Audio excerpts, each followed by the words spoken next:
উন্মুক্ত। এবং আমি বলবো যে আমাদের যারা ফেসবুক লাইভে যদি কেউ থাকেন ওনারাও কিন্তু এটা দেখতে পাবেন, ওনারাও পার্টিসিপেট করতে পারবেন। আমি ভোট দিয়েছি এবং ওইটা আমি লিংকটা ফেসবুকে দিয়ে দিয়েছি। গুড। ফেসবুক আপনারা দেখতে পাচ্ছেন যে নিশ্চয়ই www.slo.do এখানে দেওয়ার পরে একটা কোড দেওয়া আছে আমাদের ফেসবুকে 35806। এখানে ক্লিক করলে একটা প্রশ্ন অটোমেটিক পেয়ে যাবেন, সেখানে 4টা প্রশ্নের মধ্যে যে কোনো একটা উত্তর দেবেন। আমার মনে হয় যে আমি এই পোলটা আমাদের আমি বন্ধ করে দিচ্ছি। সো এটা আমি কেউ যদি এখনো ভোট দিতে চান আমি 10 পর্যন্ত গুনতে গুনতে দিতে পারি। 9 8 7 6 5 4 2 1 বন্ধ করে দিলাম। সো ভোট বন্ধ হয়ে গেল। আরেকটা আমি প্রশ্ন এখানে যে আপনাদের কি মনে হয় কি ধরনের আইন আমাদের ব্যবসার জন্য প্রয়োজন? একটা হচ্ছে গিয়ে লাইসেন্সিং এর আইন, একটা হচ্ছে ব্যাংকিং আইন, একটা হচ্ছে সম্পত্তি সম্পর্কিত আইন, একটা হচ্ছে গিয়ে শ্রম লেবার এবং এমপ্লয়মেন্ট রিলেটেড আইন, হেলথ এন্ড সেফটি আইন, তারপরে হচ্ছে তারপরের অপশনটা হচ্ছে একটাও না, আরেকটা হচ্ছে অপশন হচ্ছে গিয়ে অল অফ দেম। এটা কি অধিক দিতে পারবে উপরে? নান অফ দেম দিতে পারবে, তার মানে আপনি একটা দুটো তিনটেও দিতে পারবেন, আর যদি সবই উত্তর দিতে পারবেন, কাউকে অসন্তুষ্ট করবে না, সবও দিতে পারবে। তাহলে শুরু করবে না? হ্যাঁ হ্যাঁ প্লিজ প্লিজ। এখানে 1 2 3 4 5টা বাচ দুটোও দিতে পারেন, তিনটাও দিতে পারেন, খুব তাড়াতাড়ি, যেটা প্রাসঙ্গিক মনে হয় আপনার কাছে। ফাতেমা পায় হাত তুলেছেন। ফাতেমা আবার কোনো প্রশ্ন আছে? ভাই আপনি করতে পারেন, এসে দিব আর নো দিব যেটাই। না, আপনার ওখানে কি আসছে? আপনার স্ক্রিনে কি আসছে? What kind of law needed to business? এটা আসছে না? এই দেখেন বাসে যেমন লাইসেন্স, বা পাশে একটা গোল আছে, এখানে একটা ক্লিক করলেই হাত দিলেই ক্লিক হয়ে যাবে। ব্যাংকিং, এখানে আপনি জাস্ট ক্লিক হাত দিলেই ওই ইয়েটা পূরণ হয়ে গোলটা রাউন্ডটা পূরণ হয়ে যাবে। তারপর নিচে আছে সেন্ড, পেয়েছেন আপনার? ডোন্ট ওয়ারি, আপনি সময় নেন।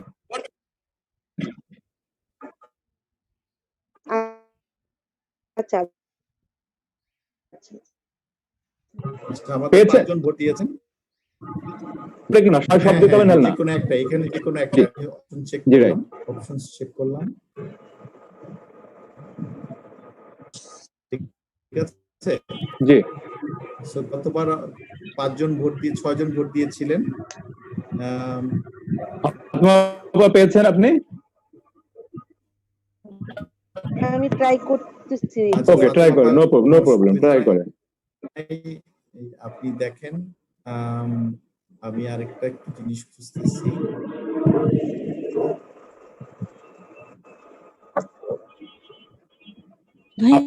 আমার স্ক্রিনেও সেম প্রবলেম হচ্ছে। আচ্ছা, আপনি কি মানে শাহরিয়ার ভাই যে স্ক্রিন দেখাচ্ছে সেখানে ক্লিক করছেন? তাহলে কিন্তু হবে না। তাহলে আপনি যেটা করবেন, আপনার মোবাইলে জাস্ট আপনি এই জুম থেকে বের হতে হবে না, আপনি জাস্ট এই ইয়েটাকে আউট হওয়ার পর লিভ হওয়ার দরকার নেই, জাস্ট আউট হয়ে আপনি আপনার গুগলের ব্রাউজারে যান, গুগলের ব্রাউজারে গিয়ে লেখেন www.slo.do, এটা লেখেন। আচ্ছা আমি লিখতেছি। আচ্ছা মাহাদি ভাই, এখন যদি কেউ চায় এখানে মাল্টিপল প্রশ্নের উত্তর আনসার করতে পারবে, আমি এটা অপশন খুলে দিয়েছি। ও নাইস, ঠিক আছে, মাল্টিপল আনসারও করতে পারবেন কেউ চাইলে। আপনারা যেটা করবেন, উপরে যদি মনে করেন যে দুটো তিনটা উত্তর দিতে চান একসঙ্গে, বা তাও করতে পারেন, যেটা করে দিয়েছে এখন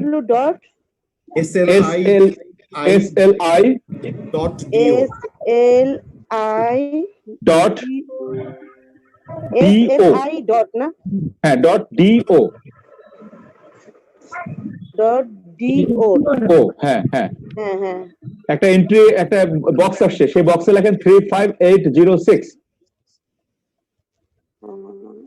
এটা তো ক্লিক করতে হবে, তারপরে ক্লিক করার পর ক্লিক করলাম। এবার লেখেন, বক্স আসছে না, বলেছে না যে তোমার কোড, এন্ট্রি কোড ওখানে লেখেন 35806। ফারজান আপা, আপনি কি কাজ করছে? আপনার হচ্ছে? ফারজান আপা, আপনার কি হচ্ছে? জি ভাই, ভাইয়া নেটওয়ার্ক চল ভাইয়া বলেন। ডিস্টার্ব করছে আমার এখানে, Okay. খুবই স্লো। ঠিক আছে, নো প্রবলেম। কোডটা হচ্ছে 35806। 5806।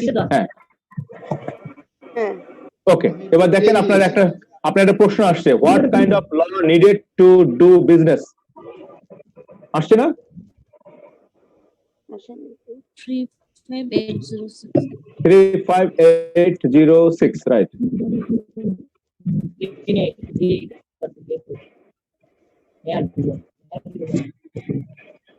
পেয়েছেন কিছু? জি ভাইয়া পেয়েছি আমি, আসছে। এবার আপনি একটা আপনি আপনার ঠিক জবাব চিহ্ন দিয়ে দেন। জবাব দিয়ে দেন। ওখানে উপরে 5টা আছে, 5টার মধ্যে সবগুলো দিতে পারেন, দুটো দিতে পারেন, একটা দিতে পারেন, দেওয়ার পর নিচে সেন্ড আছে, সেন্ড করে দেবেন।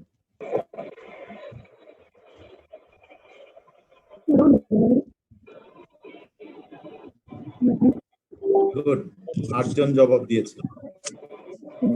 ভোটার সংখ্যা বেড়ে গেছে আমাদের। জি, কিন্তু আমি কিন্তু এই প্রশ্নের উত্তরটা দিতে পারছি না। কেন? কেন? আমাকে আগের প্রশ্নটাই শো করতেছে এখনো। তাহলে ওটাকে সেন্ড করেন, আগের প্রশ্নটাকে দিয়ে দেন, না, সেন্ড করেন। আগের প্রশ্ন তো দেখানোর কথা না, আগের প্রশ্ন তো ক্লোজ ও। করে দিয়েছি। রানা, আপনি আচ্ছা, আমি এই আবার ঢোকেন। আমি এই প্রশ্ন আমি আউট হয়ে আবার ইন করলাম, জি, আউট জি। হয়ে আবার ইন করেছি আইডি দিয়ে, কিন্তু ওই আগের প্রশ্নটাই দেখাচ্ছে। আচ্ছা, আমি এই প্রশ্নটাকে ক্লোজ করে দিচ্ছি, ঠিক আছে? ওকে। ওকে, যে মাজেদ ভাই, আপনার কি আগেরটা দেখাচ্ছে? এখন চেঞ্জ হয়েছে। ওকে, আমি এখন- থার্ড প্রশ্নটা চলে যাচ্ছি আমি। আর হ্যাঁ, জি। কারণ আমাদের সময় বেশি নাই। জি।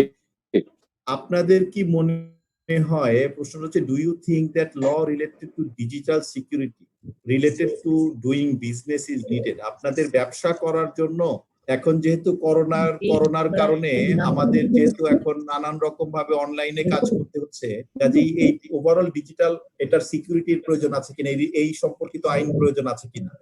সহজভাবেই বলতে পারেন ইয়েস, নট এট অল, না একদমই দরকার নাই, নট শিওর, নো আইডিয়া, যে যার যেটা ইচ্ছা সেটা দিতে পারে।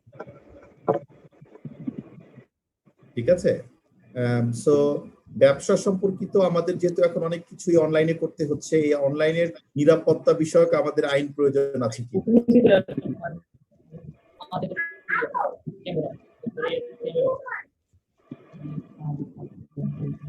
6 জন হয়ে গেছেন। 8 জন। মাহাদি ভাই, আপনি সবাই দেখতে পাচ্ছেন ইয়েটা কিভাবে চেঞ্জ হচ্ছে, যে ভোট দেওয়ার সাথে সাথে? জি, জি, জি, জি। আই থিংক ওইটা খুব রাইট, ইন্টারেস্টিং লাগে। খুব ইন্টারেস্টিং, রাইট। নিকটতম প্রতিদ্বন্দ্বী, এই তো আসলো। সেটাই আর কি, একটা ভোট পড়লেই ওইটা চেঞ্জ হয়ে যায়। রাইট।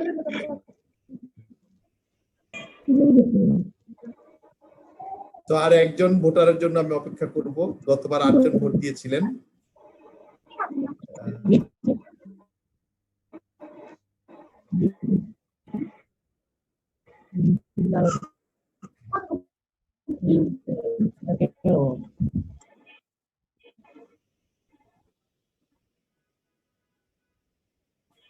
আমি বন্ধ দিতে পারেন। 8 জন হয়ে গেছে আমাদের। হ্যাঁ, এই যে কমে গেছে। আচ্ছা, গুড। এবার আমি একটু রেজাল্টস গুলো দেখাই। হ্যাঁ, এই যে আমাদের রেজাল্টস চলে আসছে। প্রথম প্রশ্নটা ছিল যে আপনার ব্যবসা করার জন্য আইনের প্রয়োজনীয়তা আছে না। 83% আপনাদের 6 জনের মধ্যে 83% বলেছেন হ্যাঁ প্রয়োজন আছে। মাহাদি ভাই মনে করে যে আইনের প্রয়োজন নাই। যদি আমি ভোটটা দেওয়া হয়েছে ওনাকে দিয়ে। না, ঠিক আছে। আচ্ছা, তারপরে দ্বিতীয় প্রশ্ন হচ্ছে যে ব্যবসা করার জন্য কি কি ধরনের আইন প্রয়োজন? একটা হচ্ছে লাইসেন্সিং সম্পর্কিত আইন, ব্যবসা বাণিজ্য করার জন্য আমাদের ব্যাংক প্রয়োজন হয়, কাজে ব্যাংকিং আইন, আমাদের জায়গা ভাড়া নিতে হয় বা নিজের জায়গা হলে সেই জায়গাটার সম্বন্ধে বিভিন্ন রকম আইন কানুন আছে, কাজে প্রপার্টি রিলেটেড আইন।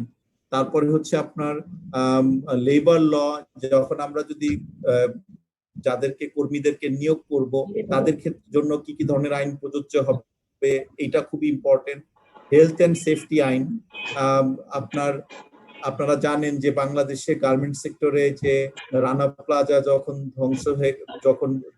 ধসে পড়লো, তখন অনেক মানুষ মারা গিয়েছিলেন, 1100-র উপরে মানুষ মারা গিয়েছিলেন। কাজে ওইটাকে 2013 সালের ওই দুঃখজনক ঘটনাটাকে যদি মাথায় রাখি আমরা, তাহলে হেলথ এন্ড সেফটি আইন কিন্তু একটা বড় একটা ব্যাপার। আপনাদের মধ্যে 75% বলেছেন এগুলো সবগুলোই প্রয়োজন আছে, আর 25% বলেছেন যে শুধুমাত্র লাইসেন্সিং আইনটা হবে। 13% লেবার ল এর কথা বলেছেন, 13% হেলথ এন্ড সেফটির কথা বলেছেন। তারপরে শেষ প্রশ্নটা ছিল আমাদের যে আমাদের ব্যবসা সম্পর্কিত যে ডিজিটাল যে সিকিউরিটির ব্যাপারটা আছে সেটা প্রয়োজন আছে কিনা, আইনের প্রয়োজন আছে কিনা। ওভারওয়েলমিংলি 75% বলেছেন প্রয়োজন আছে, 25% বলেছেন আপনারা শিওর না। ঠিক আছে, এই হচ্ছে কি আমাদের মোটামুটি আজকের ফাইন্ডিং। আমি শেয়ারিংটা বন্ধ করে দিচ্ছি। কেমন লাগলো আপনাদের কাছে এক্সারসাইজটা সেটা বলেন। অনেক ভালো লাগছে। আমি তো প্রথমেই বলেছি যে আজকে সব কথা আমি বলবো না, আমার চমৎকার লেগেছে, আপনাদেরকেও কাজ করতে হবে। তো আজকের এই জরিপটা আপনাদের সাথে করানোর কারণটা কি? আপনারা বুঝতে পারছেন যে আমরা অনেক সময়ই আমাদের দেশের যেটা হয় যে যেহেতু ওভারঅল লিগ্যাল ফ্রেমওয়ার্কটা এখনো আমি বলবো অন্যান্য অনেক দেশের তুলনায় অনেক দুর্বল। সো ওই জন্যে আমরা অনেক সময় যেটা করি যে ছোটখাটো ব্যবসা বাণিজ্য করতে গেলে আমরা একটা দোকান খুলে ফেললাম, বুঝতে পেরেছেন? হ্যাঁ, ওই ট্রেড লাইসেন্স বা অন্য কোনো কিছু নিয়ে আমরা চিন্তা ভাবনা করি না। হ্যাঁ, সো এইটা একটা কিন্তু ইস্যুস আমাদের অনেকের ক্ষেত্রে থেকে যায়। সো আমরা মনে করি যে আমার ব্যবসা করব, এত আইন কানুনের প্রয়োজন কেন? ঠিক আছে, কিন্তু আমাদের ধরেন জীবনের আমরা বলি যে একদম প্রথম থেকে শেষ পর্যন্ত সব সময় আইনের প্রয়োজন আছে। ওকে, আপনার জীবনের আমরা জন্মের পরে আমাদের সবার আগে যে লিগ্যাল ডকুমেন্টটা লাগে সেই লিগ্যাল ডকুমেন্টটার নাম জন্ম নিবন্ধন, তাই না? আবার জীবন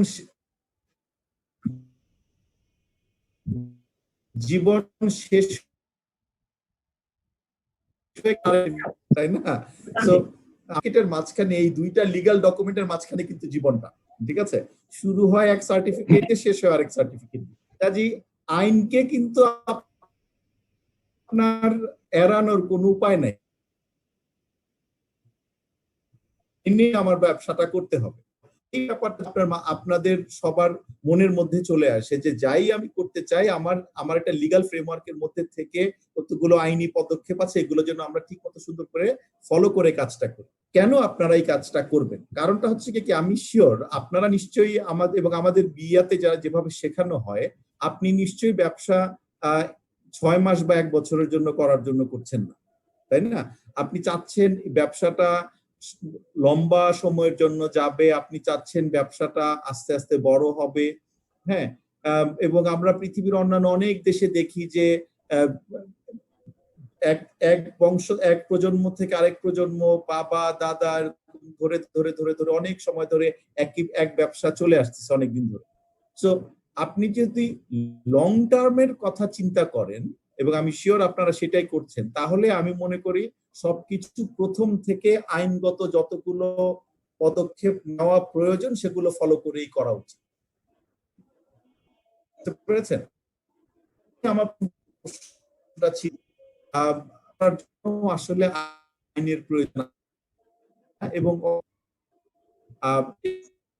আমি বলবো যে আমাদের কনটেক্সটে এটা আমি সাধারণ মানুষের না, এটা আমাদের কনটেক্সট দেখতে পাই যে লিগ্যাল সিস্টেমের কনটেক্সটে যেটা দেখতে পাই সেটা হচ্ছে যে আমরা অনেক সময় আইনটাকে আমাদের প্রতিপক্ষ হিসেবে দেখি। আমরা মনে করি যে আইনটা বোধহয় আমাদের জীবনটাকে একটু কঠিন ভাবে বা কঠিন বানিয়ে ফেলছে। আসলে কিন্তু আমি বলবো যে আইনটাকে ঠিক উল্টা ভাবে দেখা উচিত, যে আইন আপনার আমার জীবনটাকে কঠিন বানাচ্ছে না, বরং আমাদের জীবনটাকে সহজ করার জন্য, ফ্যাসিলিটেট করার জন্যই আইনটা করা হয়েছে।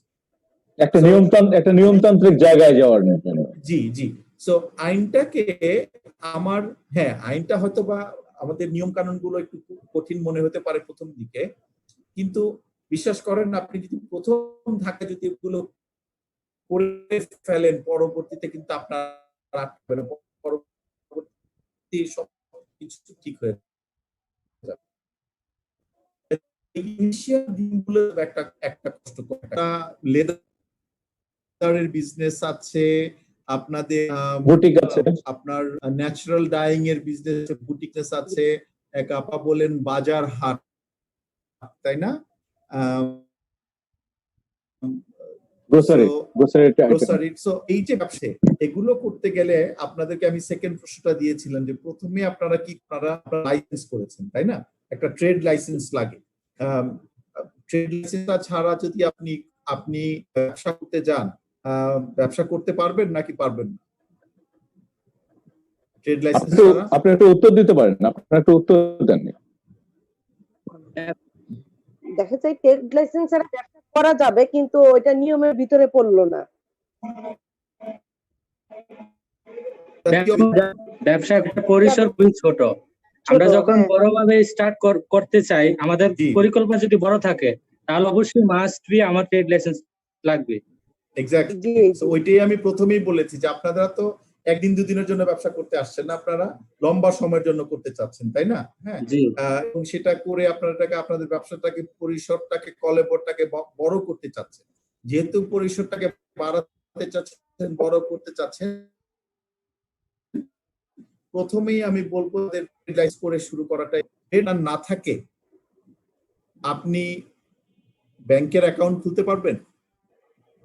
সো ব্যাংক অ্যাকাউন্ট কিন্তু খুলতে পারবেন না, তাই না? আবার ব্যাংক অ্যাকাউন্ট খুলতে গেলে আপনার শুধুমাত্র কি ট্রেড লাইসেন্স হলেই হবে? সাথে আপনার আর কি ডকুমেন্ট লাগবে ব্যাংক অ্যাকাউন্ট খুলতে গেলে? ফ্যাক্টরি, আপনার যার যে প্রতিষ্ঠান, ওই প্রতিষ্ঠানের ইয়ে লাগবে, ওখানকার ডকুমেন্ট, ওখানকার ফিক্সচার বা ওখানকার ওনারা ভিজিটে যায়। আমার মমিন ভাই, আপনার তো লেদারের বিজনেস, তাই না? জি।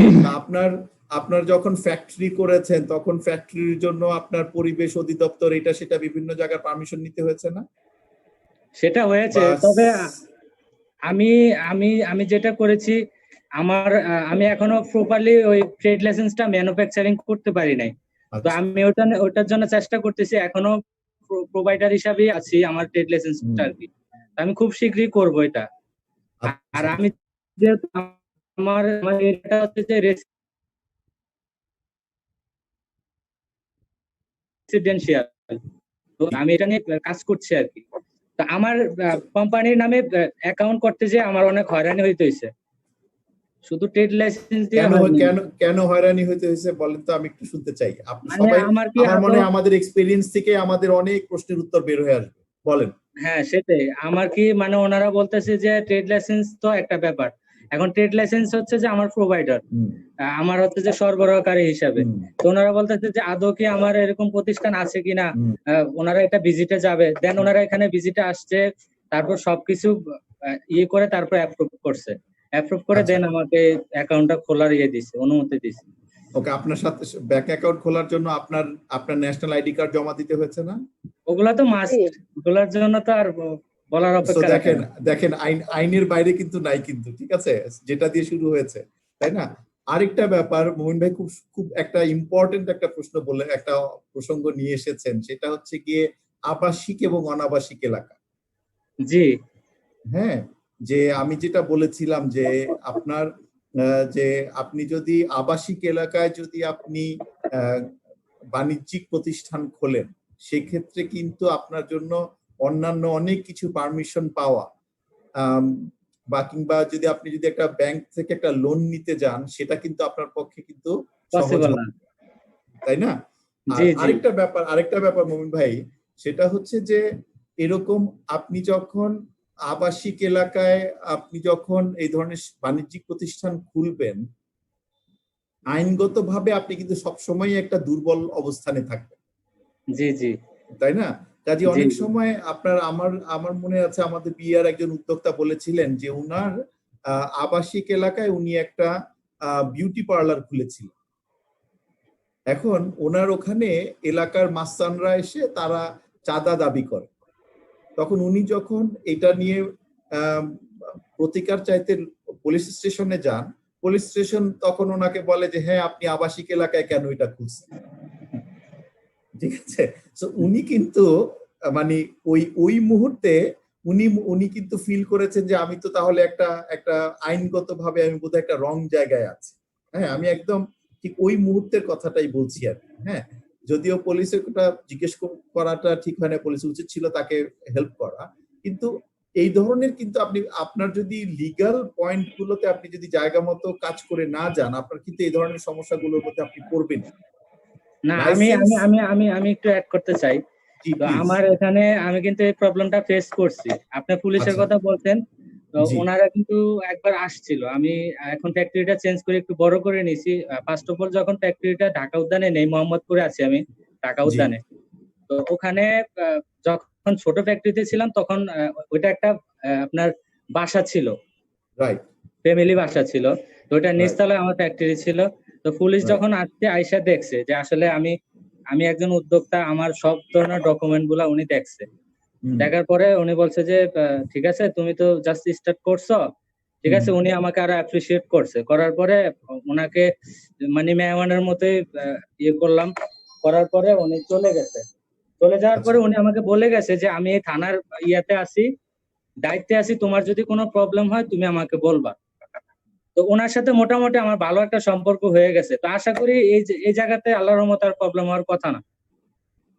তারপরে তাহলে আমার আমার বড় প্ল্যান আছে। আমি যখন বড়ভাবে শুরু করব তখন ওরকম এরিয়াতেই চলে যাব। আমি একটা আপাদের কাছ থেকে শুনতে চাচ্ছি, আপনাদের কারো এরকম কোনো সমস্যা হয়েছে কিনা আবাসিক অনাবাসিক এলাকা নিয়ে আইনগতভাবে?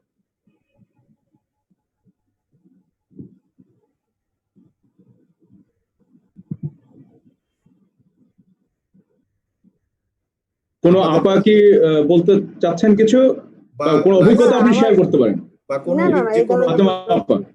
বা ব্যাংক অ্যাকাউন্ট খুলতে গিয়ে কোনো সমস্যা হয়েছে কিনা, কেন হয়েছে, এরকম ট্রেড লাইসেন্সের ব্যাপারে কারো সমস্যা হয়েছে কিনা? না না ওরকম কিছু জামাল হয়নি? ভাইয়ের মনে হয় এরকম ধরনের সমস্যা হয়েছিল সোনার বাংলা ফাউন্ডেশন। জামাল ভাই যদি কিছু বলেন। জামাল ভাই আছেন? সোনার বাংলা আমার ফাউন্ডেশন, মনে হয় জামাল ভাইকে একটু আনমিউট করে দিতে হবে। হ্যাঁ উনি মিউট করা ওকে, আছে। জি জি জি, হ্যাঁ অনমিউট করা আছে। জামাল ভাই আপনি শুনতে পাচ্ছেন? জামাল ভাই, জামাল ভাই আপনি এবার শুনতে পাচ্ছেন?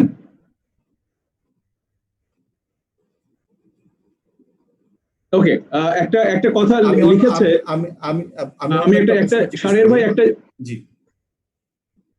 একটা জিনিস, বলেন। একটা শুধুমাত্র একজন একটা আমার মেসেজ আসছে পার্সোনাল মোবাইলে, যেটা একজন শেয়ার করেছে, আমাদের এক মেন্টর উদ্যোক্তা জি দোলাপা শেয়ার করেছেন। সেটা জি হচ্ছে যে তিনি তার পার্লার আছে, তার পার্লার দুটো, তার মধ্যে একটা হচ্ছে ধানমন্ডি 15-তে। সেই ধানমন্ডি 15-তে তার পার্লারের উপরে যেমন অনেকে করে, তার সাইন ইয়েটা করে, বোর্ডটা করে, পার্লারের নামটা দিয়ে সেখানে নিয়ন লাইটের মতো করে টাঙিয়েছিল। তো পরবর্তীতে এবং এটা ট্রেড লাইসেন্সের কোথাও বলা ছিল না যে আপনি কত ইঞ্চি বাই কত ইঞ্চি সাইনবোর্ড কোথায় উল্লেখ দিতে পারবেন। কিন্তু পরবর্তীতে দেখা গেল যে সিটি কর্পোরেশন, দক্ষিণ সিটি কর্পোরেশন থেকে এসে তাকে বলা হলো যে এটা আপনি দিতে পারবেন না। এবং সে চ্যালেঞ্জ করার পর, যদি চ্যালেঞ্জ করেছিল, সে পরবর্তীতে ওনারা বলেছিল আপাতত এটা নামিয়ে যেতে হবে, না নামালে আপনার, এবং মোটা একটা অঙ্ক বলেছিল যে এটা জরিমানা করা হবে। তো এইটা নিয়ে এইটা বলেছিল যে আসলে এটা আসলে সেটা সঙ্গত ছিল কি ছিল না, এই প্রশ্নটা একটু করেছে। যদি আপনি এই বিষয়ে একটু বলেন। ধন্যবাদ। প্লিজ। আমার মাদি ভাই একটু যেটা ইয়ে হচ্ছে এখানে, আমি specifically I would not be able to answer it, কারণ ট্রেড ওকে, লাইসেন্সের কপিটা দেখলে আমার জন্য একটু ভালো হবে। ওকে, যদি এটা আপনার আজকে বিষয়টা আইনগত বিষয়, ঠিক আছে, তারপরে এটা আমি প্রশ্নটা রেখে দিলাম, আচ্ছা, আমি পরবর্তীতে রেফারেন্স হিসেবে আপনি দিয়ে দিন। জি প্লিজ। আরেকটা কারণ আছে এখানে, আমাদের এক্সপেরিয়েন্সে যে এই সাইনবোর্ড টানানো, নিয়ন সাইন টানানো, এগুলো হচ্ছে গিয়ে খুব কমন জায়গা, যেখানে গিয়ে ব্যবসায়ীদেরকে এরকম ভাবে নানান রকম ঝামেলায় ফেলা হয়। বুঝতে পেরেছেন? হ্যাঁ, সিটি কর্পোরেশনের এগুলোর জন্য যারা আছেন তাদের কাছে একটু হয়, এবং আমি বলবো যে আইনগত বিধানটা খুব বেশি তাও না, ঠিক আছে। সো এই জন্য আর কি আমি বলছি যে আমি একটু আবার আপনি এটা আমি ওনাকে আমি ওনারটা আমি অ্যাডভাইস করি। আমি একটু আরেকটু জানতে চাচ্ছিলাম আপনাদের বাড়িওয়ালার কাছ থেকে বাড়ি ভাড়া নিয়ে কোনো রকম প্রবলেম হয়েছে কিনা? করোনা যেহেতু অনেকদিন বা বিজনেস বন্ধ, এই সময়ে বাড়িওয়ালার সাথে ভাড়া নিয়ে কোনো সমস্যা? আমার এক্সপেরিয়েন্স হচ্ছে গিয়ে কয়েকদিন আমার সাথে বেশ অনেকে যোগাযোগ করেছেন, যাকে বাড়িওয়ালার সাথে বাড়ি ভাড়া নিয়ে সমস্যা হচ্ছে। সে একজন ফোন করে বললেন 4 মাস ধরে ব্যবসা বন্ধ, আমি তো কোনো কিছু করতে পারি, আমার বাড়ি ভাড়া আমি পুরোটা দিতে পারছি না, বাড়িওয়ালা আমাকে বের করে দিতে চাচ্ছে। সো এরকম সিচুয়েশন আপনাদের কারো আছে কি, নাকি আপনারা যার যার নিজস্ব স্পেসেই আপনারা ব্যবসা করছেন? না না, আমরা তো অবশ্যই এখানে ভাড়া থাকি। তো আমি যেটা করেছি, আমি বাড়িওয়ালাকে বুঝিয়ে বলেছি যে আমার যে প্রবলেম গুলা, যে আমি তো কোনো সেলে যাইতে পারিনি, আমি এতদিন বাড়িতে ছিলাম। তো ওনাকে বোঝানোর পরে উনি আমাকে 1 মাস হচ্ছে যে মওকুফ করে দিয়েছে। ওকে, দ্যাটস ভেরি গুড। আর বলছে যে যে মাস আমি কাজ করেছি ওই মাসটা যেন তাকে দিয়ে দিই। তো আমি ওটা পরিশোধ করতে পেরেছি। এই মাসেরটা এখনো দেওয়া হয়নি, তবে দিব আশা করি। এমনিতে আপনার বাড়িওয়ালার সাথে বাড়ি ভাড়ার চুক্তি করা আছে তো, কাগজ কলমে, নাকি মুখে মুখে বাড়ি ভাড়া নিয়েছে? না না, অবশ্যই চুক্তি করা, মুখে মুখে তো হয় কি না। আছেন যে চুক্তি না করে মুখে? মমিন ভাই, হয় কিন্তু অনেক দেখেছি না না, সে অবশ্যই হয়। হ্যাঁ, যে মুখে মুখে চুক্তি করা কেউ কারো আছে নাকি? কারণ ওই জায়গাতেই আপনি সবচেয়ে বেশি মানে একটা ভালনারেবল পজিশনের মধ্যে পড়ে যাবেন যদি আপনার এখানে শাহরিয়ার ভাই, মুমিন ভাইয়ের সাথে আমি একটু যুক্ত করতে চাই। মুমিন ভাই মানে বর্তমানে যে ফ্যাক্টরিটাতে আছেন, তার আগেই পিছনের গলিতে আরেকটা ফ্যাক্টরিতে ছিলেন। তখন উনি ওখানে আমি তাকে পরিচয় করিয়ে দিয়েছিলাম ওই ফ্যাক্টরিতে দেওয়ার জন্য, কিন্তু ওখানে বলেছিলাম যে একটা চুক্তি করেন, কিন্তু সে তখন চুক্তি করেনি। কিন্তু যখন সে এই যে কোভিড সিচুয়েশনের আগে তার বাড়িটা ছেড়ে দিয়েছে, ওই বাড়িটা, তখন তাকে অনেক ড্যামারেজ দিয়ে আসতে হয়েছে, কারণ সে চুক্তিটা ওইভাবে করেনি। এই বাড়িওয়ালাতে আসাতে এখন তাকে আমি প্রপারলি বলেছি যে অবশ্যই বাড়িওয়ালার সাথে চুক্তি করে ফেলবেন। আমি একটু বলতে চাই, মানে চুক্তি কিন্তু করা হয়েছে, কিন্তু ওনারা এই জিনিসটা এখানে টানে নাই। আমার তখন ওইভাবে স্মরণও ছিল না, বা আমি ওই জিনিসটা তখন হয়তো জানতাম না যে চুক্তি আমি কিন্তু করছি। চুক্তিতে এই জিনিসটা ছিল না যে আপনি যখন বা এখান থেকে চলে যাবেন সবকিছু আমাকে এভাবে মেরামত করে দিয়ে যাবেন। ঠিক আছে, প্রাথমিকভাবে প্রাইমারি এটা হয় যে হয়তোবা আমি যদি স্যানিটারি কোনো আইটেম যদি নষ্ট করি সেটা আমি লাগাই দিয়ে বিয়ে করবো। তার মানে এই নয় যে আমার পুরো বাড়ি কালার করে দিতে হবে, তারপর আমার দরজা বার্নিশ করে দিতে হবে, এই ধরনের কিছু তো ওখানে ছিল না। কিন্তু ওনারা ফোর্সফুলি এটা করার পরে এখন আমি দেখা গেছে যে 2000-3000 জন্য এখানে একটা গ্যাঞ্জাম হবে বা ঝগড়া হবে, সেই কারণে হয়তোবা আমি মাইনে নিছি ব্যাপারটা ওকে ওকে ওকে। আচ্ছা, আমার আরেকটা প্রশ্ন আছে, সেটা হচ্ছে আপনাদের এমনিতে কর্মীর সংখ্যা কত এভারেজে? শারজানা আপা, আপনার কর্মী সংখ্যা কতজন? জি ভাইয়া, আমার যেহেতু অনলাইন বিজনেস, আমি নিজে হাতে তৈরি গহনাগুলো আমি নিজেই বানাই, তাই আমার কোনো কর্মী নাই, আমি নিজেই তৈরি করি। ওকে ওকে। ফারজানা আপা,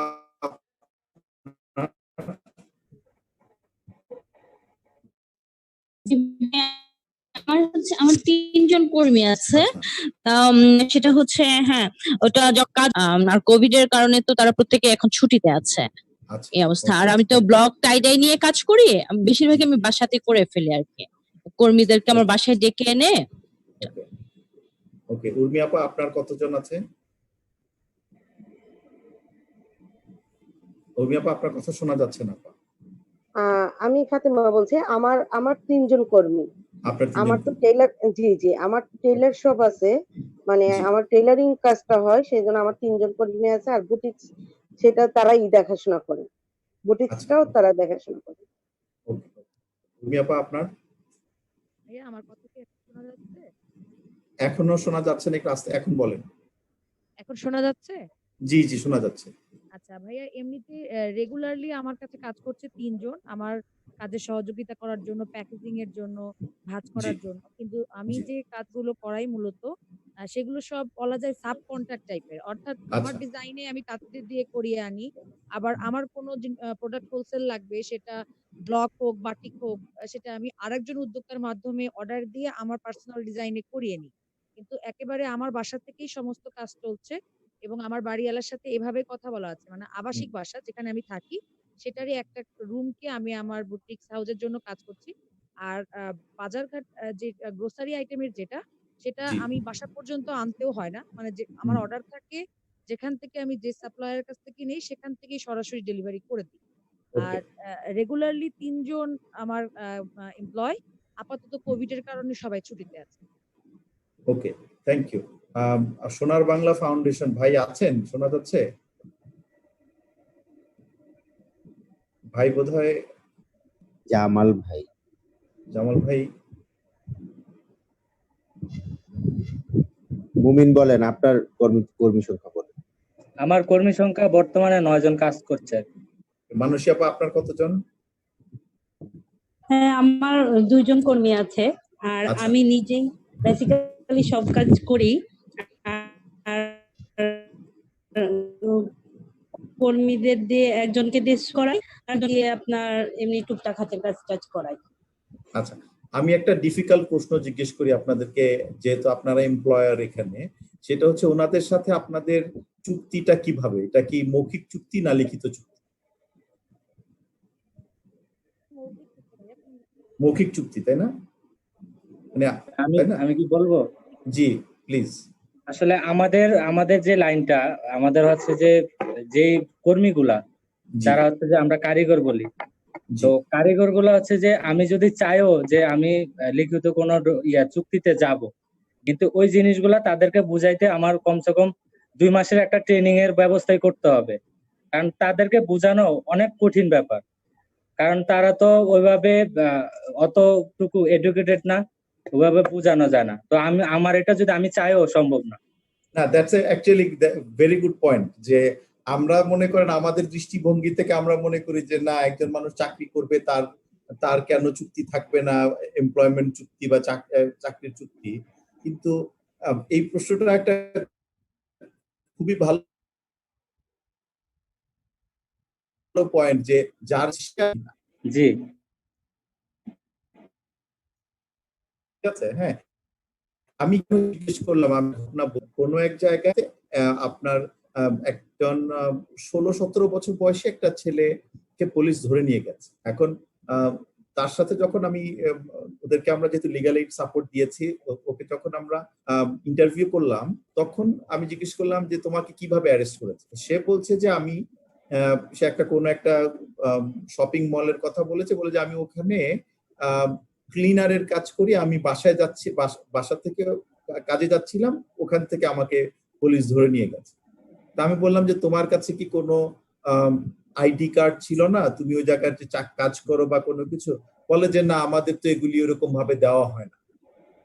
বুঝতে পেরেছেন? হ্যাঁ, জি যে জি তো এই জায়গাটা আমার কাছে তখন মনে হয়েছে যে এই যে আমার শ্রমিকের যে আপনার নিরাপত্তাটা, এটা শুধুমাত্র চাকরির নিরাপত্তাই না, তার চাকরির বাইরে গেলেও যে তার যে একটা তার আইডেন্টিটির ব্যাপার আছে সেটার জন্য কিন্তু আপনার এই ধরনের লিখিত চুক্তি থাকাটা খুবই একটা জরুরি একটা ব্যাপার। জরুরি। বুঝতে পেরেছেন? হ্যাঁ জি জি রাইট। ওইটার জন্য মনে করেন আপনার কারিগর যিনি, উনি রাত্র 9টার সময় বের হয়ে বাসার দিকে যাচ্ছে, তখন তাকে পুলিশ ধরলো যে তুমি কে, এখন তার কি পরিচয় আছে, সে কি বলবে, তাই না? পুলিশ নিশ্চয়ই 2 মাইল দূরে এসে আপনার সঙ্গে এসে আপনাকে জিজ্ঞেস করে বলবে না যে তুমি আইডেন্টিফাই করো, তাই না? সো ওই জন্য আমি জিজ্ঞেস করলাম ওই নিরাপত্তাটার কথা চিন্তা করি। আরেকটা প্রশ্ন সেটা হচ্ছে গিয়ে যে আমি যে নিরাপত্তার কথা বললাম, যে হেলথ এন্ড সেফটি, বিশেষ করে এখন করোনাকালীন সময়, যেহেতু আমাদের একটা করোনাকালীন সময় বিশেষ এই সাথে যে আপনার ব্যাপার বিশ্ব স্বাস্থ্য সংস্থা সরকার থেকে যে যখনই কেউ বাইরে যায় সে যেন মাস্ক পরে। এখন এবং তার জন্য এই কর্মক্ষেত্রে যেন তার হাত ধোয়ার ব্যবস্থা থাকে, মাস্ক পরে, এবং আগে যেভাবে মানুষ বসতে পারতো বা আগে যেভাবে কাজ করতো সেই কাজটা সে এভাবে না করে আরো বেশি দূরত্ব বজায় রেখে সে বসবে। তো এই ধরনের এই যে একটা কমপ্লায়েন্স, এইটা কি আপনাদের জন্য করাটা সম্ভব হচ্ছে কি? আমি যথাসম্ভব করছি, আমার প্রতিষ্ঠানে আমি স্বাস্থ্যবিধি মেনে যথাসম্ভব আমি কাজ করাচ্ছি। আমি কিছুক্ষণ পর পর আমি নিজে ভিজিট করছি, ওরা কি করছে এগুলো আমি দেখভাল করছি, আমি ট্রাই করছি যথাসম্ভব। বা এইটা করতে গিয়ে আপনারা কি ধরনের চ্যালেঞ্জের সম্মুখীন হচ্ছেন? আপনারা হয় না যে না আমার এখানে তো এইভাবে, যে কারো কারো ক্ষেত্রে হয়তো বা যে কর্মী যে আছে সে নিজেই হয়তো বা রিল্যাক্টেন্ট এটা ফলো করে, তাই না? এটাও হতে পারে, বা নেক্সট ডোর নেইবারের লোকজন এসে এখানে এসে দাঁড়িয়ে থাকে। সো এরকম অনেক রকম নানান রকম কিন্তু চ্যালেঞ্জ কিন্তু আছে।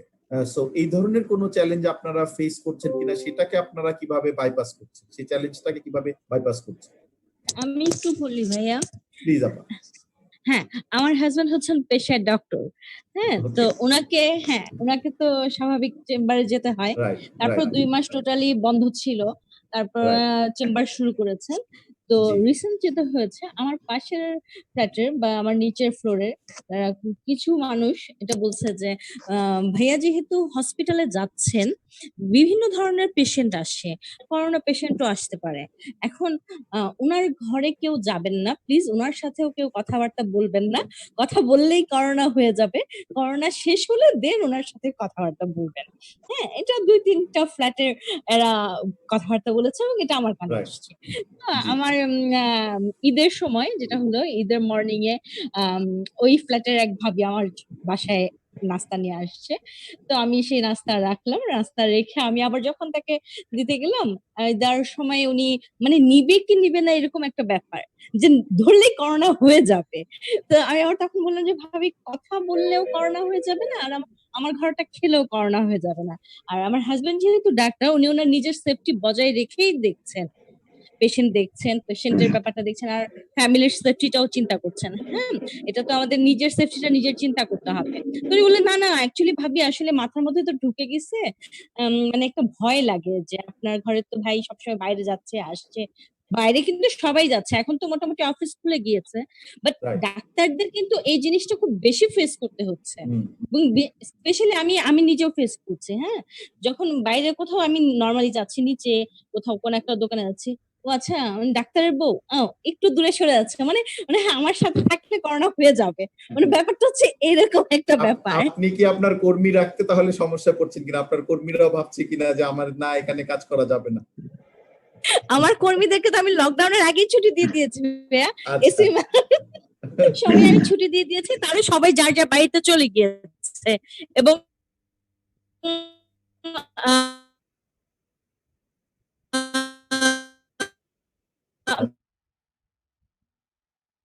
তাদের সাথে আমার কথা হয়েছে আগে এখানে, যেহেতু আমরা একজন ভাইয়া একজন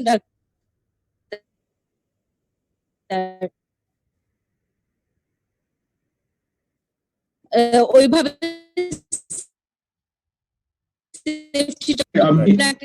একটা হচ্ছে কথা যোগ করব, আর আরেকটা যোগ করার পর আরেকজন একটা মন্তব্য বলে তো সেটা আপনি নেট কথা বলবেন।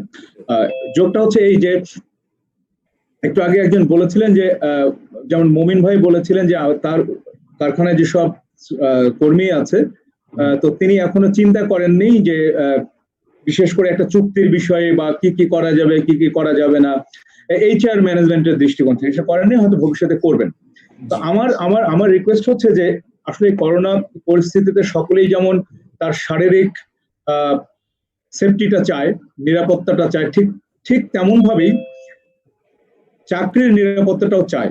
তো এখন আমি যেটা বলতে চাচ্ছি, যোগ করতে যাচ্ছে উদ্যোক্তাদেরকে মাধ্যমে, যে আপনারা যে নিজ উদ্যোগে যদি আপনাদের কর্মীর জন্য এক পৃষ্ঠারও হলে আপনাদের প্রতিষ্ঠানের প্যাডে, যে প্যাডটা প্রতিষ্ঠানের নাম আছে, ট্রেড লাইসেন্স আছে, নিবন্ধন সংখ্যা আছে, মোবাইল আছে, আপনার মোবাইল আছে, সেখানে যদি এক পৃষ্ঠার ওকে একটা চুক্তিপত্র তাকে দেন, ঠিক আছে তোমার সঙ্গে আমার এই চুক্তি হলো, ঘন্টায় এতদিন কাজ করবা, এইটা থাকবে, এটা ঈদের জন্য ছুটি হবে, এত টাকা তুমি বোনাস পাবা কি পাবা না, বা এত ছুটি পাবা কি পাবা না, এই ধরনের যদি একটা চুক্তি দেন, আমার মনে হয় যে উদ্যোক্তারা এটা বলা যায় উদ্যোক্তাদের এটা অনেক মাত্রায় গেইন হবে বা পজিটিভ হবে, কারণ আপনার প্রতি ওই কর্মীটা লায়াবল থাকবে এবং লয়াল থাকবে এবং আপনার প্রতি কৃতজ্ঞতা বোধ বেশি থাকবে, এবং এই ধরনের করোনা পরিস্থিতিতে সে কিন্তু অন্যখানে যাইতে চাবে না। সে যখন ভাববে যে আমার একজন উদ্যোক্তা স্বতঃস্ফূর্ত ভাবে আমার সঙ্গে চুক্তি দিয়েছে, তখন সে আপনার প্রতি অনেক দায়িত্ববোধ পালন করবে। এটা আমি উদ্যোক্তাদেরকে আমি এই আইনের দৃষ্টিকোণ থেকে বললাম যে আসলে সবকিছু আইন দিয়ে যেমন হয় না, আবার সবকিছু কিছু কিছু আইন উদ্যোক্তাদেরকেই নিতে হবে যাতে তার নিজের স্বার্থে, সেটা একটা বিষয়। আর আমি একটা মন্তব্য একজন করেছে, সেটা আমি আপনাকে সার্টিফাই বলছি, জুথি, উনি হচ্ছেন সিলেটের একজন খুব ভালো উদ্যোক্তা নেত্রী, অনেকের জন্য কাজ করে যাচ্ছে। উনি একটা মন্তব্য করেছেন, প্রোগ্রামটা ভালো লেগেছে। উনি বলেছেন যে জন্মের প্রথম দিন থেকেই নিজেকে আইনের আওতায় নেওয়া হয়েছে জন্ম নিবন্ধনের মাধ্যমে। মানুষ হিসেবে নিজেকে বৈধ প্রমাণ করতে হলে ব্যবসায়িক বৈধতাও নিশ্চিত করতে হবে, এবং বলেছে এই প্রোগ্রামটা ভালো হচ্ছে। জি, থ্যাংক ইউ। না, that's a very good point. হ্যাঁ, সুন্দর বলছেন উনি। থ্যাংক ইউ মাদি ভাই, আপনি যে কথাটা বললেন যে আমি কিন্তু সরি আপা বলেন, উর্মি আপা বলেন।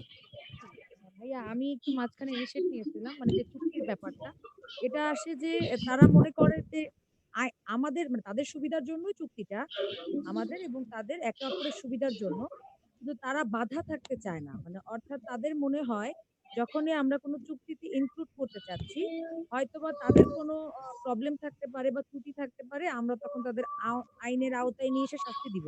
হয়তোবা তাদের ব্রেনের মধ্যে এটা একেবারে জমাট বেঁধে গেছে যে আমরা চুক্তি করতে চাই নিশ্চয়ই এরকম কোনো কারণে।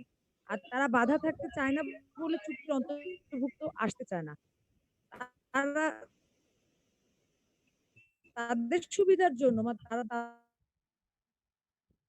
সুবিধার জন্য এটা কত জরুরি সেটা তারা বোঝে না। এক্ষেত্রে মমিন ভাইকে বললাম না, যে কারণে আমরা চুক্তি করতে চাই। আসলে এই বিশ্বস্ততা এটাই এটা আসলে একটা মূল কারণ চুক্তি না করার। আপনি একদম রাইট। এখানে কিন্তু একটা আস্থা অনাস্থার ব্যাপার আছে, কি বলছেন? হ্যাঁ, যে শ্রমিক মালিক আস্থায় নেওয়ার দায়িত্বটা শ্রমিকের চেয়ে মালিকের জন্যই বেশি। এবং আমি আপনাদেরকে যেটা বলছিলাম যে আপনারা কিন্তু আপনারা নিশ্চয়ই ছোটের ব্যবসা করবেন না, সুনামটা কিন্তু আস্তে আস্তে তৈরি হয়, তাই না? সো সেটা সুনামটা কিন্তু ঘর থেকে সুনামটা তৈরি হবে, আপনার শ্রমিকের কাছ থেকে, আমি একটা কথা শেয়ার করতে চাই। প্রথম থেকে আপনার বেসিকটা তৈরি করেন, বেসটা যদি প্রথম থেকে তৈরি করেন, তাহলে আপনি দেখবেন যে আপনার 3-4 বছর পরে বা 5 বছর পরে আপনি দেখবেন যে আপনি একটা সুন্দর একটা অবস্থানে চলে গিয়েছেন। মমিন ভাই, আমি একটু সময় নিব। আমি একটু আপনাদের কাছ থেকে আরেকটা জায়গায় ইনফরমেশন জায়গায় চলে যেতে চাচ্ছি। সেটা হচ্ছে যে যেটা আমাদের আপারা দুইজন বলেছেন যে ওনারা অনলাইনে বোধহয় ডেলিভারির ব্যবস্থা করেন, তাই না? সো অনলাইনের এভাবে ডেলিভারি মানে অর্ডার নিতে গিয়ে, অর্ডার ডেলিভারি দিতে গিয়ে টাকা পয়সা নিয়ে কি ধরনের সমস্যা আপনারা ফেস করেছেন? আমি একটু বলি ভাইয়া। জি। অনলাইনে ফেক সেলার এবং ফেক বায়ার দুইটাই আছে। এটা আমি বিভিন্ন জায়গায় যদি কখনো কথা বলার সুযোগ হয়েছে, যে একটা প্রশ্নই করেছি। আমাদের ট্রেড লাইসেন্স আছে অথবা বিজনেসের কোনো না কোনো একটা আমাদেরকে ধরার একটা জায়গা আছে। যারা আমরা কাজ করি তাহলে নিশ্চয়ই আমাদেরকে তারা খুঁজে পাবে। কিন্তু এই যে ফেক বায়ার যারা, আমরা অনেক সময় ডেলিভারি সিস্টেমটা নিয়ে প্রবলেম সবচেয়ে বেশি আমাদের। ডেলিভারিটা পিক করে টাকাটা ঠিকঠাক মতো আমাদের হাতে আসে না, অথবা ঘুরাতে থাকে। সেক্ষেত্রেও আমি ডেলিভারি কোম্পানিগুলোর সাথে মানে জানতে চেয়েছিলাম যে আপনাদের সাথে কোনো চুক্তি করা যায় কিনা, যে এই ২ দিনের মধ্যে বা ৩ দিনের মধ্যে যে একটা অ্যাকুরেট টাইম আপনারা দিয়েছেন যে এর মধ্যে আমাকে আমার পেমেন্টটা ক্লিয়ার করবেন, সেটা না হলে আমি কোনো চুক্তিতে আসতে পারি কিনা, অথবা আমি আপনাদের কোনো চুক্তি ভঙ্গ করলে আমার বিরুদ্ধে আপনারা অ্যাকশন নিতে পারবেন, লিগ্যাল অ্যাকশন নিতে পারবেন। সেটাতে তারা কোনো আগ্রহীও না, বা আমি একটা কোম্পানিও দেখলাম না যারা আমাদের সাথে এরকম কোনো চুক্তি করে। আর ফেক বায়ারদের ধরার তো আমাদের কোনো সুযোগ নেই অনলাইনে।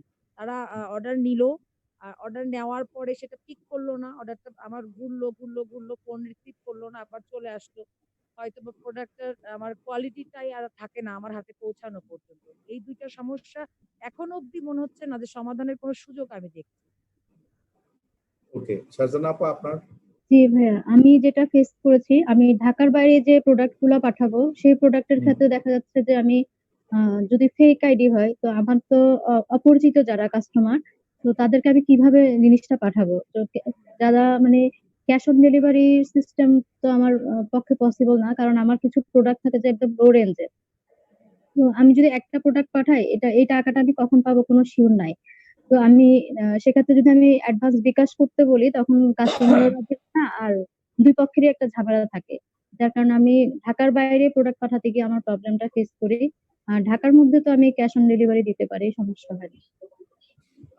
আমি দুজনকে জিজ্ঞেস করছি, আপা আপনাদের আর কেউ কি আছেন যারা অনলাইনে কাজটা করেন?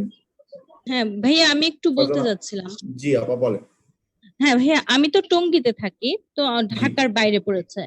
আমার যেটা সমস্যা হয়, ঢাকাতে যদি আমি ক্যাশ অন ডেলিভারি দিতে চাই, যে উর্মি আপু যেটা বললেন, সেম একই প্রবলেম হয়, যে ওই টাকাটা আমাকে যে কবে দিবে সেটা মানে টাকা ঘুরাইতে থাকে, যে ডেলিভারি হয়ে গেছে, আজকে দিব কালকে দিব, এরকম একটা প্রবলেম থাকে। তারপরে যেটা আমি করলাম যে আমি আমার ড্রাইভারকে দিয়ে ডেলিভারি দেওয়ালাম কিছু কিছু জায়গায়। সেটাতেও দেখা গেল যে ফেক সেলার যারা, ফেক বায়ার যারা, তারা ফোন রিসিভ করে না, আমার সেই প্রোডাক্ট আবার ফেরত আসতেছে। আরেকটা প্রবলেম যেটা হয়, যে সুন্দরবন কুরিয়ারের মাধ্যমে আমরা যারা ওই যে ঢাকার বাইরে ডেলিভারি দেওয়ার চেষ্টা করি, তো সেই ক্ষেত্রে দেখা যায় যে আমরা বিকাশে পেমেন্টটা নিয়ে নিই, আর পুরো পেমেন্টটা। তো ফেক সেলারদের কারণে আমাদের এই প্রবলেমটা ফেস করতে হয়, যে অনেকে আমাদের ট্রাস্ট করতে চায় না, বিকাশ করবে না, আপনি আগে প্রোডাক্ট পাঠান, তারপর আমরা বিকাশ করছি। কিন্তু যতই আমরা বলতে চাই যে হ্যাঁ আমাদের এরকম একটা, আমরা এত বছর ধরে কাজ করছি, আপনি আমাদের ব্যাকগ্রাউন্ড চেক করেন, আমাদের ট্রেড লাইসেন্স আছে, এরকম একটা ট্রেড লাইসেন্স নাম্বার আছে, আপনি চেক করে নেন, বাট ওই জিনিসটা না, ওই ট্রাস্টের জায়গাটা এখনো এসে পৌঁছাইতে পারিনি ভাইয়া। ডেলিভারি নিয়ে খুব মারাত্মক একটা সমস্যার মধ্যে আমরা পড়ে আছি, বিশেষ করে ঢাকার বাইরে যারা। হ্যাঁ, এখন আমি রিসেন্ট যেটা করছি, আমার হাজবেন্ডের যে ওষুধ কোম্পানির লোকজন, রিপ্রেজেন্টেটিভদের দিয়ে আমি দুজনকে দিয়ে আমি কিছু ডেলিভারি দিয়েছি, কারণ আমার কোনো উপায় নাই। তারা অর্ডার করেছে, কতদিন আমি এরকম হ্যাঙ্গিং অবস্থায় রাখবো? সুন্দরবন কুরিয়ারেও অনেক প্রেসার যাচ্ছে, তারাও ঠিক মতো ডেলিভারিটা পৌঁছাতে পারছে না। থ্যাংক ইউ আপা। একটা প্রশ্ন ছিল, আপনারা আপনাদের প্ল্যাটফর্ম কোনটা ব্যবহার করেন? আপনারা কি ফেসবুকের মাধ্যমে, ওইটার মাধ্যমে ইয়ে করেন, নাকি আপনাদের নিজস্ব ওয়েবসাইট আছে? কি প্ল্যাটফর্মটা কি আপনাদের? ফেসবুক, তাই না? সবারই কি ফেসবুকে? ভাইয়া আমার ওয়েবসাইট আছে, ব্যবহার করছি, আর বিভিন্ন মার্কেট প্লেসও ব্যবহার করছি। মার্কেট প্লেসও ব্যবহার করছেন। মমিন ভাইয়ের ওয়েবসাইট আছে তাই না? জি, আমার ওয়েবসাইট সেল উইথ আপনার ফেসবুক পেজ। আচ্ছা, তো আপনারা এমনি, সরি আমাদের আমরা ফাউন্ডেশনের ভাই আছেন, আমরা 15 মিনিট এটা কন্টিনিউ করতে চাইবো। আচ্ছা, অসুবিধা নাই মাদি ভাই। আর আমাদের সোনার বাংলা ফাউন্ডেশনের ভাই আছেন, ভাইকে শুনতে পাচ্ছেন?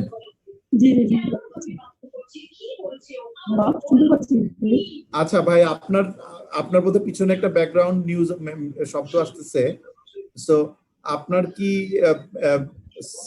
সেলিংটা কি অনলাইনের মাধ্যমে করেন? না, আমরা অনলাইনে সেল নাই, আমাদের অফলাইন সেল। ওকে। আচ্ছা, আপনারা ফেসবুকের মাধ্যমে বা যখন আপনারা এটা বিক্রি করতে যাচ্ছেন, সেই ক্ষেত্রে একটা ভেরি ইন্টারেস্টিং ব্যাপার জানলাম, একটা হচ্ছে ফেক সেলার, আরেকটা হচ্ছে ফেক বায়ার, তাই না? জি। ফেক বায়ার হয়ে লাভটা কি? ফেক সেলার না হয় বুঝলাম, টাকা নিলাম তো ডেলিভারি দিলাম না। আমি একজন মানুষকে অর্ডার দিলাম, হয়রানি করা, একদম এনশিওর করে না, তারপরে অর্ডার করার পরে মনে হয় এই মুহূর্তে আমার কেনা উচিত না অথবা কিনবো কি না, মানে তার দ্বিধাদ্বন্দ্ব থেকে ডাইরেক্ট আমাদের বলতেও পারে না। এটা একটা ব্যাপার থাকে। আর একটা থাকে ভাইয়া কম্পিটিশন, একটা বাজে প্রতিযোগিতা, এত নোংরা প্ল্যাটফর্মও হয়ে গেছে এখন সোশ্যাল মিডিয়াতে, হিংসা যেটাকে বলে কিছু, মানে আমি এগুলো নতুন জানলাম, আমি আগে জানতাম না। রিসেন্টলি প্রমাণ আমার হাতে আসার পরে আমি জানলাম যে একই সেম প্রোডাক্ট নিয়ে আমরা কাজ করি, এরকম ওনারা টাকার বিনিময়ে এরকম কিছু হয়রানি আমাদেরকে করে, মানে জি। ফেক আইডির মাধ্যমে, ফেসবুকের ফেক আইডির মাধ্যমে।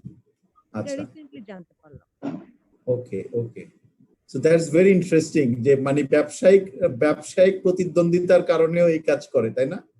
আচ্ছা, আর এমনিতে অনেক আপনারা, সময় ভাইয়া আমি একটা বলি, জি জি অনেক প্লিজ সময় আপা, ক্যাশ অন ডেলিভারি যেটা থাকে তখন দেখা যায় কি ফেক আইডি দিয়ে একটা অর্ডার করলো, আমি তো ঠিকই অর্ডারটা পাঠাই দিলাম তার বাসায়, জি তখন তো সেই আমার ইয়াটা দেখা যায় নিচে যে ফোন দিচ্ছে ডেলিভারি ম্যান, ফোন দিচ্ছে, ফোন রিসিভ করতেছে না, অনেক সময় দেখা যায় ফোন অফ করে রাখে, মানে এইসব সমস্যার মধ্যে পড়ি আমরা। আচ্ছা, এমনিতে আপনারা তো টাকাটা তো মানে যেহেতু টাকাটা তো ঢাকার আপনারা ভিতরে নিচ্ছেন, হলে ক্যাশ অন ডেলিভারি মানে না, আমরা ইয়াতে নেই না, বিকাশে নেই না, তখন দেখা যায় কি ডেলিভারি ম্যানের কাছে টাকাটা দিয়ে দেয়, আচ্ছা, সো প্রোডাক্ট ওইখানে নিয়ে টাকাটা দিয়ে ওই যে দেয়। উর্মি আপা যেটা বলছিলেন যে ডেলিভারি ম্যানও অনেক সময় টাকা ঠিক মতো ফেরত দেয় না, তাই না? ওইটাও কি হয়? না, কোম্পানি, মানে যে কোম্পানিদের ও সাথে আচ্ছা, আমরা কোম্পানির মাধ্যমে যখন, আচ্ছা তারা একটা শিডিউল করে যে ৩ দিন পর বা ১ সপ্তাহ পর পর আমাদেরকে পেমেন্ট ক্লিয়ার করতে। আমাদের রাইট ডেলিভারি তো রেগুলার যেতে থাকে, কিন্তু তারা রাইট, একবারে ৩ দিন পর অথবা ১ সপ্তাহ পর। অনেক আচ্ছা সময় দেখা যায় তারা দিতে দেয় না, এবং আমরা যারা অনলাইনে বিজনেস করি, ক্ষুদ্র উদ্যোক্তা, আমাদের সামান্য টাকা আটকে থাকাও মানে অনেক বড় ব্যাপার। জি সেক্ষেত্রে ১০,০০০ বা ২০,০০০ টাকা যখন জমা হয়ে যায়, ১ সপ্তাহে অনেকেরই দেখা যায় এত বেশি সেল হয়েছে কিন্তু টাকাটা আসেনি। সেক্ষেত্রে আমরা নতুন করে কাজ করতে পারি না। আর তারা কুড়াতেই থাকে। তাদের সঙ্গে তো আমাদের কোনো চুক্তি হয়নি যে এই ৩ দিনের মধ্যে টাকা না দিলে আমরা অ্যাকশন নিতে পারবো। যে আপনার সঙ্গে চুক্তি হয়েছিল, আপনি টাকাটা দিলেন না কেন? এবং এটা কোনো কোম্পানি চুক্তি করে না। আমি এই বিষয়ে জানতে চেয়েছিলাম। তারা কোনো কোম্পানি এরকম কোনো চুক্তি করে না যে ৩ দিনের মধ্যে বা ১ সপ্তাহের মধ্যে টাকা তারা দিতে বাধ্য থাকবে। ভাইয়া থ্যাংক ইউ আপা, জি আপুর সাথে আমি একটু অ্যাড করতে চাই। রাইট, আমার হচ্ছে যে বাস্তবিক একটা উদাহরণ আমি বলবো। আমি ঈদের আগে একটা বুস্টে গিয়েছিলাম, বড় একটা বাজেটে মোটামুটি। তো আমার হিউজ অর্ডার আসছিল। তো আমি কি করলাম, যে কুরিয়ারে আমি প্রোডাক্ট গুলা দেই, আমি এর আগে একটু বলি যে আপনার ক্রেতা বিক্রেতা এই দুইজনের মধ্যে অনলাইনে যারা কেনাকাটা করে ঝামেলার মূল উৎস মানে মূল হলো কুরিয়ার কোম্পানিগুলা। কুরিয়ার কোম্পানিগুলা যেটা করে, আপনাকে কমিটমেন্ট দিবে, আমাকে কমিটমেন্ট দেয় যে আমি 48 ঘন্টার মধ্যে প্রোডাক্টটা দিয়ে দিব, 48 ঘন্টার বাহিরে আর যাবে না। কিন্তু তারা কি করে, একটা প্রোডাক্ট 5-6 দিন হয়ে যায়, প্রোডাক্ট গুলা ডেলিভারি দেয় না। তো কাস্টমার কি করে, কাস্টমার বলে যে আমি প্রোডাক্ট নিব না, আমি ক্যান্সেল করে দিলাম অর্ডার। এতে করে কি হয়, ক্রেতা বিক্রেতার মধ্যে সমস্যা তৈরি হয়। তারপরে পেমেন্ট নিয়ে ওদের অনেক ঝামেলা থাকে, যেটা ওই যে আপু বললো, উর্মি আপু যেটা বললো, ওদের পেমেন্ট নিয়ে অনেক ঝামেলা থাকে। ওরা যখন বলে যে আমরা সপ্তাহে 2টা পেমেন্ট দেই, ঠিক আছে, এইবারে দেই, এরকম বার বলে, তারপর হচ্ছে যে ডেট বলে, ওরা হচ্ছে যে সপ্তাহে 2টা দেয়। কোনো কুরিয়ার কোম্পানি বলে যে আমরা সাথে সাথে দিয়ে দিই, কিন্তু ওদের কমিটমেন্ট কোনোটাই ঠিক না, যার কারণে এই প্রবলেম গুলো হয় অনলাইনে। থ্যাংক ইউ সবাইকে। এইটা কেন আমি জিজ্ঞেস করলাম যে আপনাদের মোটামুটি আপনাদের নিজেদের আলোচনা থেকে একটা প্রসঙ্গ চলে আসছে, সেটা হচ্ছে আমাদের দেশে ওভারঅল চুক্তি করার যে ব্যবস্থাটা, এটা খুবই একটা দুর্বল একটা, বুঝতে পেরেছেন? হ্যাঁ, যে আপনাদেরকে একটা ওভারঅল সিচুয়েশন বোঝাই যে সারা বিশ্বে আপনার চুক্তি করার পরে চুক্তি বাস্তবায়ন করা নিয়ে এটাকে বলা হয় এনফোর্সমেন্ট অফ কন্ট্রাক্ট ইন্ডেক্স। একটা সারা বিশ্বে একটা ইন্ডেক্স আছে যে কোন দেশে কত ভালো চুক্তি করার পরে চুক্তিকে আপনার বাস্তবায়ন করা যায় বা যদি চুক্তি যদি ভেঙে যায় সেক্ষেত্রে লয়ের কোর্টের মাধ্যমে কিভাবে এটাকে এনফোর্স করানো যায়, যেটা বলছিলেন যে আমি ব্যবস্থা নিতে পারবো কি। তো সারা বিশ্বের যে ইয়েতে সেখানে আমরা মোটামুটি তলানির দিকে, ঠিক আছে, মনে করেন শেষের দিকে থেকে হয়তো 3 নাম্বার বা 5 নাম্বার বা এরকম আর ওকে। তার মানে হচ্ছে কি যে ওভারঅল আমাদের যে একটা এই লিগ্যাল সিস্টেমের ভিতরে এই চুক্তি করা নিয়ে কিন্তু একটা বড় একটা দুর্বলতা আছে, যার জন্য এই যে আপনারা যেসব সমস্যার কথা বলছিলেন এইসব সমস্যার কারণে অনেকে কি করে, অনেকে হয়তো বা ব্যবসা বাণিজ্য লস টস দিয়ে ব্যবসা বাণিজ্য বন্ধ করে দিই, তাই না? এইভাবে ব্যবসা বাণিজ্য মানুষজন যদি লস দেয়, উদ্যোক্তারা যদি লস করে, তারা যদি আপনার ব্যবসা বাণিজ্যের কোনো ইয়ে হয় বন্ধ করে দিয়ে চলে যায়, সেটা তো দিনের শেষে অর্থনীতির জন্যই খারাপ, তাই না? আপনারা এখানে 7 জন মানুষ আছেন, আপনারা, আমি যেটা হিসাব করলাম যে আপনারা 7 জন মানুষ কিন্তু আরো অলমোস্ট 40 জন মানুষকে আপনারা তাদেরকে কর্মসংস্থানের ব্যবস্থা করছেন। 7 জন মানুষ থেকে 40 জন মানুষের কর্মসংস্থান হওয়া মানে কি, আপনারা 7 জন মানুষ যদি এখন ব্যবসা ছেড়ে চলে যান, 40 জন মানুষ কিন্তু আপনাদের সাথে সাথে আরো 40 জন মানুষ চাকরি হারাবে, তাই না? সো এই যে একটা ব্যাপার, হ্যাঁ, আমার মনে হয় যে এখানে মাহাতি, আমার মনে হয় বিয়ের তাদেরকে আমরা এখানে কোনোভাবে স্পেসিফিক্যালি কোনো ভালো মানে কুরিয়ার সার্ভিসের সাথে আমরা একটা একক চুক্তি করতে আমরা সাহায্য করতে পারি কিনা, ঠিক আছে, যেটার মাধ্যমে আমাদের বিয়ার, এটা আপনার সাথে আমার আলাদাভাবে একটু কথা বলে একটা মেকানিজম তৈরি করতে হবে, যাতে একক ওই চুক্তিটার আন্ডারে বিয়ার মেম্বাররা সবাই যেন ওই ফ্যাসিলিটিসটা পেতে পারে, বুঝতে পারছেন? আমার মনে হয় এই ধরনের একটা ফ্যাসিলিটিস আমরা যদি করতে পারি আমাদের উদ্যোক্তাদের জন্য, তাহলে ওনাদের এক ধরনের মাথা থেকে একটা দুশ্চিন্তা, এটা একটা ভালো চিন্তা, এটা ভালো চিন্তা। আমরা উদ্যোক্তা এটাতে এই প্রস্তাবনাটা আসলে এতদিন নাই, তো এই প্রোগ্রামের মাধ্যমে আসলে তো এটা নিয়ে চিন্তা করার অনেক সুযোগ।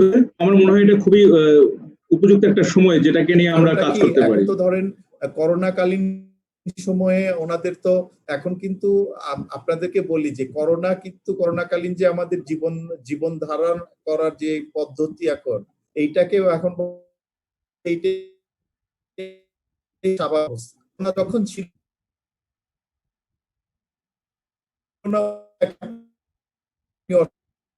স্বাভাবিক জীবন ধরে নিতে পারে, স্বাভাবিক জীবনে আমাদের কিন্তু ব্যবসা কিন্তু এইভাবেই হবে, অনলাইনে বিক্রি করতে পারি ভাই, এবং আমরা জানেন যে বিয়ার নিজস্ব যদি একটা ই মার্কেট প্লেস যেটা নিয়ে কাজ করার কথা বলছি, ই মার্কেট আরো আমি মনে করি, এবং আমি তো আরো লং টার্ম চিন্তা করি যে আমরা যদি কোনোভাবে একটা বিয়ার উদ্যোক্তাদের জন্য আমরা যদি কোনো একটা আপনার পেমেন্ট মেকানিজমের ব্যবস্থা করতে পারি, যে তারা যখন যেই যা কিনবে ওনাদের কাছ থেকে ইলেকট্রনিক্যালি পে করে দেওয়া, ওইসব সিস্টেম যদি আমরা ভবিষ্যতে করে ফেলতে পারি, তাহলে কিন্তু আমাদের উদ্যোক্তাদের কিন্তু অনেকখানি আমরা তাদেরকে এগিয়ে নিয়ে যেতে পারবো আমাদের সাপোর্ট দিয়ে। তো এটা আমাদের জন্য একটা চ্যালেঞ্জ থাকবে, আমাদের জন্য আসবে। তো আমরা একটু ব্রেইনস্টর্ম,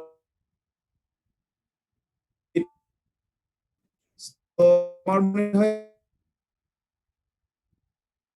আমাদের শেষ হয়ে গেছে।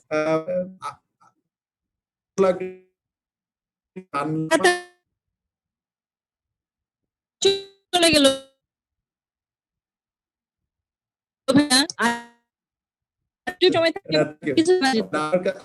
আপনাদের কাছে আজকে অনেক কিছু শিখতে পারলাম, ঠিক আছে?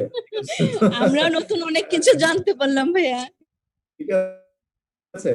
তো সবাইকে অসংখ্য ধন্যবাদ। হাদি ভাই, বাইরে যখনই যাবেন মাস্ক পরে যাবেন, গ্লাভস পরার দরকার নাই, মাস্ক পরে যাবেন, এবং যখনই কোনো দিনের ভিতরে বারবার সাবান দিয়ে হাত ধুবেন, হ্যান্ড স্যানিটাইজার অত দরকার নেই, সাবান পানি যথেষ্ট, ঠিক আছে? হ্যাঁ, এবং বাড়িতে যারা আমাদের বয়স্ক যারা আছেন তাদের দিকে খেয়াল রাখবেন এবং সাবধানে থাকবেন। সবাইকে অসংখ্য ধন্যবাদ শাহরিয়ার ভাই। ধন্যবাদ। শাহরিয়ার ভাইকে অসংখ্য ধন্যবাদ। আমি সময়ের শেষের দিকে আর 5 মিনিট আছে, ওকে।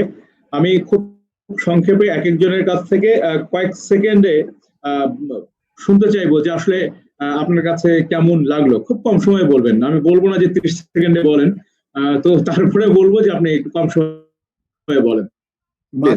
দিবে তাহলে আমি বের হয়ে যাই। একটু শুনেই যান, একসঙ্গে বের হয়ে 5 মিনিট। জি প্লিজ, আপনি আপনার সামগ্রিক মূল্যায়ন করবেন। জি শারজানা আপা। আলহামদুলিল্লাহ, অনেক ভালো লাগলো। আর থেকে তো আমার খুবই ভালো লাগছে। আপনারা জানেন যে আমরা এই অনুষ্ঠানটির google.org এবং ওয়াইবের সহযোগিতায় র্যাপিড রেসপন্স অ্যান্ড রিকভারি প্রোগ্রামের আওতায় এই কার্যক্রমটা পরিচালনা করছি। তা আমাদের সঙ্গে এই কার্যক্রম পরিচালনায়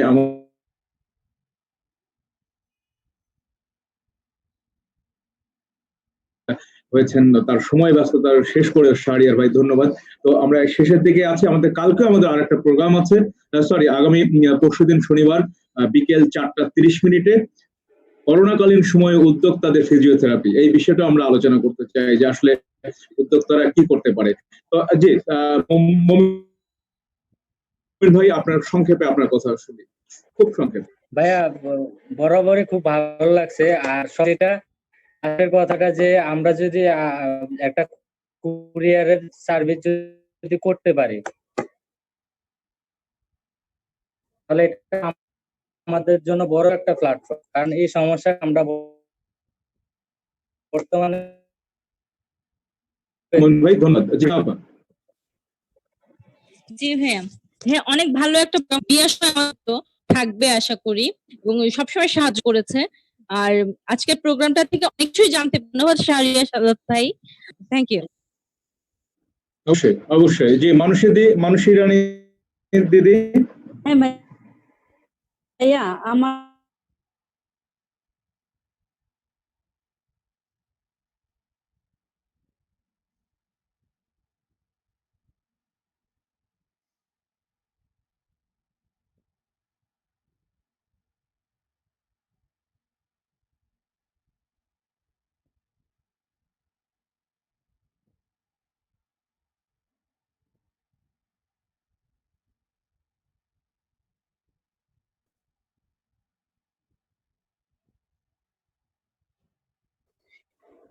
যে সেই 1 ঘন্টার মধ্যে অনেক অনেক অনেক পাইছি।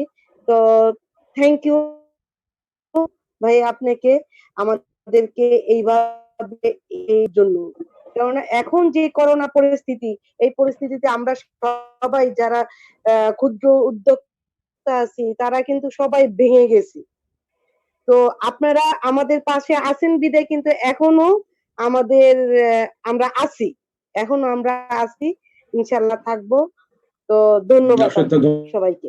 ধন্যবাদ ফাতেমা আপা। আসলে আপনার এই কথাটা বিয়া এই আয়োজন করেছে, সাহসটা পেয়েছেন, সেটা যেমন ঠিক আমাদেরকে ভালো লাগলো, আমরা এটাই চাই।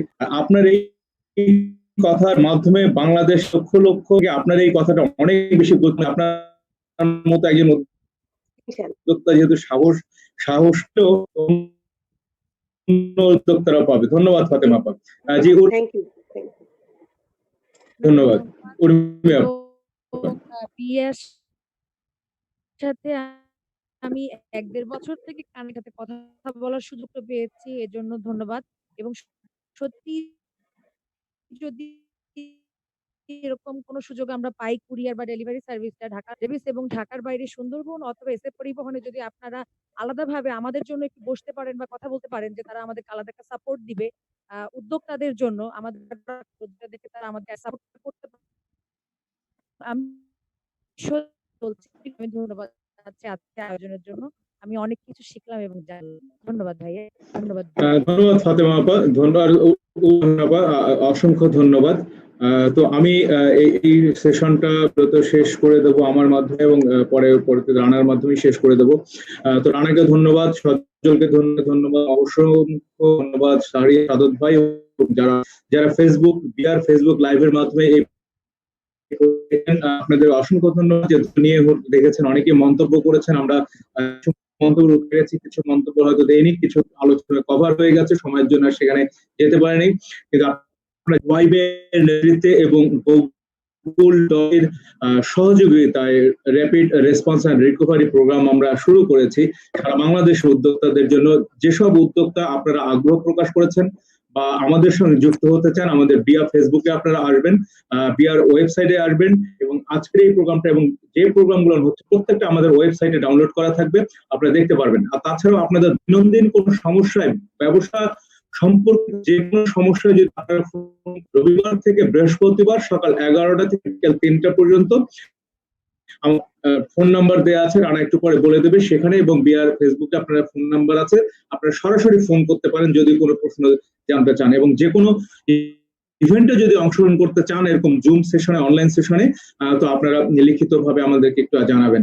অসংখ্য ধন্যবাদ, সবাই ভালো থাকবেন, সুস্থ থাকবেন, এবং পরবর্তীতে যে প্রস্তাবনাটা এসছে আমরা বিআর তরফ থেকে সেটা খুব ভালোভাবে দেখার চেষ্টা করব যে আমরা কোনো কুরিয়ার সার্ভিস, যদিও বিয়া কোনো লাভজনক প্রতিষ্ঠান নয়, অতএব যেসব কুরিয়ার বাংলাদেশে কাজ করছে তাদের মধ্যে যেটা সবচেয়ে ভালো, তাদের সঙ্গে আমরা একটু কাজ করার অপরচুনিটি কি কি আছে সেটা আপনাদের সঙ্গে আমরা পরবর্তীতে আবার যোগাযোগ করব। আমার পক্ষ থেকে, বিয়ার পক্ষ থেকে ভালো থাকবে। আমি রানার কাছে চলে যাচ্ছি। থ্যাংক ইউ রানা জি। মিহি ভাই, ধন্যবাদ শাহের ভাইকে। আমার কাছে আমি দেখছিলাম লাইভে আসছিল, কমেন্টস গুলোর মধ্যে আমি আগে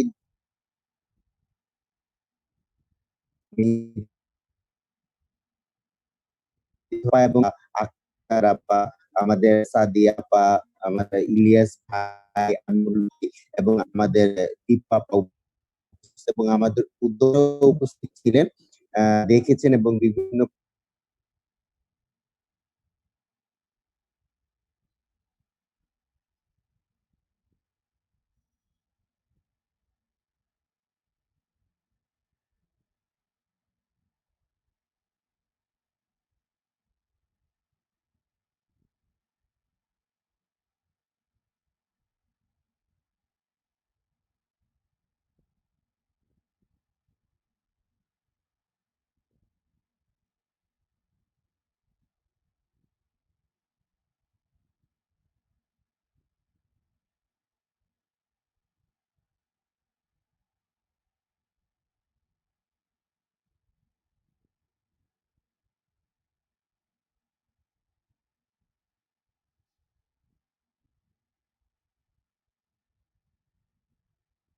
ধন্যবাদ।